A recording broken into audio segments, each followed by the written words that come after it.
Friends, ఈరోజు మీకు చాలా ఈజీగా మంచి ఫ్లేవర్తో ఉండే బీట్రూట్ పెసరపప్పు కూర చూపిస్తున్నాను. ఇది పప్పు అనుకోవచ్చు, లేకపోతే కూర అనుకోవచ్చు. దీన్ని నేను బీట్రూట్ ఇలా గ్రేట్ చేసి పెట్టుకుని దీంట్లో ఉప్పు పసుపు వేశాను.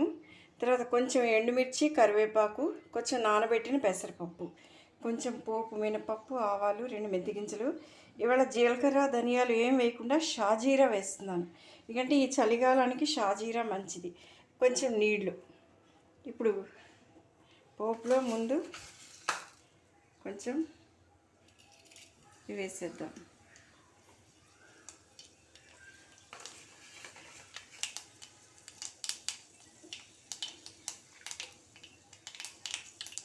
చూడండి, ఇది కావాలంటే బిర్యానీ ఆకు కూడా వేసుకోవచ్చు. నేను కరివేపాకు వేస్తున్నాను. ఇప్పుడు ఇది షాజీరా వేసాను. వేసాక కరివేపాకు, పచ్చిమిరపకాయలు, ఇప్పుడు బీట్రూట్,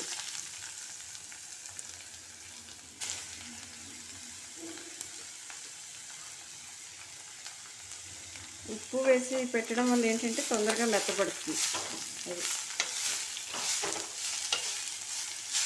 ఈ గిన్నె ఏంటనుకుంటున్నారా? ఇది నేను చాలా మోజుపడి కేరళ నుంచి తెప్పించాను. చాలా బాగుంది. ఇది వేసి ఇప్పుడు పెసరపప్పు కూడా వేసేసి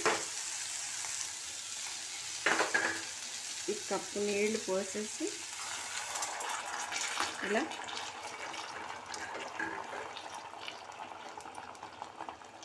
దీనికి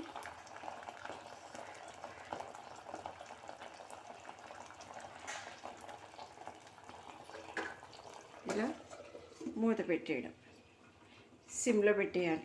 మనం ఇంకో పని చేసుకునేటప్పుడు ఇది అయిపోతుంది. ఫ్రెండ్స్, ఇప్పుడు చూద్దాము ఇది అయిందో. చూడండి, నీరంతా పోయింది కదా, ఎంత పొడి పొడిగా వచ్చిందో చూసారా? అదిగో ఇంత పొడి పొడిగా ఉంది.